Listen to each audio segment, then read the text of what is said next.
SC ST के creamy layer के बारे में जो सुप्रीम कोर्ट का फैसला आया है उसमें तमाम जो राजनीतिक दल हैं उन्हें असहमति है। सबसे बड़ी बात इसमें यह निकल के आ रही है कि चिराग पासवान ने कल कहा कि भाई क्रीमी लेयर में जो सुप्रीम कोर्ट ने टिप्पणी की है, कोटे की जो बात की है उससे हम असहमत हैं और हम जो हैं वो फिर से याचिका दाखिल करेंगे सुप्रीम कोर्ट में। सुबह सुबह आज अभी कुछ देर पहले जो है चिराग पासवान दिल्ली निकल रहे थे, पत्रकारों ने फिर पूछा वही सवाल।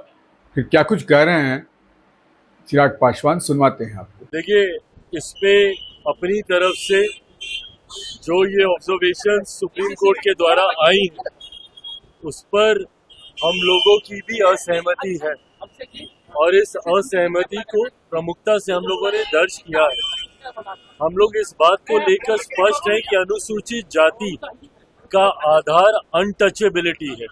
इसका कोई शैक्षणिक आधार नहीं है, इसका कोई आर्थिक आधार नहीं है। ये जो भेदभाव जिसकी वजह से ऐसी कास्ट को संविधान में शेड्यूल किया गया और जो शेड्यूल कास्ट कहलाई, इनका आधार हमेशा से छुआछूत रहा है, अनटचेबिलिटी रहा है। ऐसे में इसमें क्रीमी लेयर का प्रावधान हो ही नहीं सकता। रिजर्वेशन विद इन रिजर्वेशन ये कहीं से जायज नहीं, क्योंकि आज भी इतने समय के बाद आज भी उदाहरण एक दलित लड़के का ही मिलता है जिसको घोड़ी पे चढ़ने से रोका जाता है, एक दलित परिवार का ही मिलता है जिसको मंदिर में प्रवेश करने से रोका जाता है।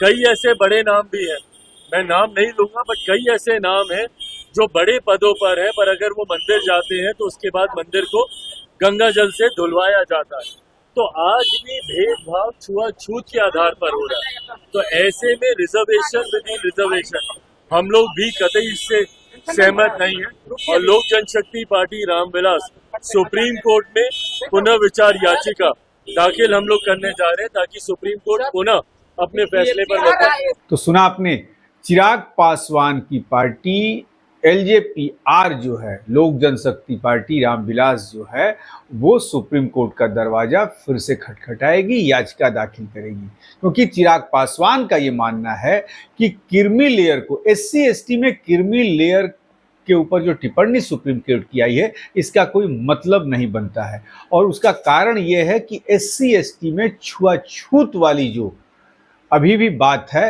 वो चल रही है। तो क्रीमी लेयर के बारे में जो सुप्रीम कोर्ट की टिप्पणी है उससे असहमति जताई है चिराग पासवान ने। ऐसी तमाम खबरों के लिए आप बने रहिए हमारे साथ। नमस्कार।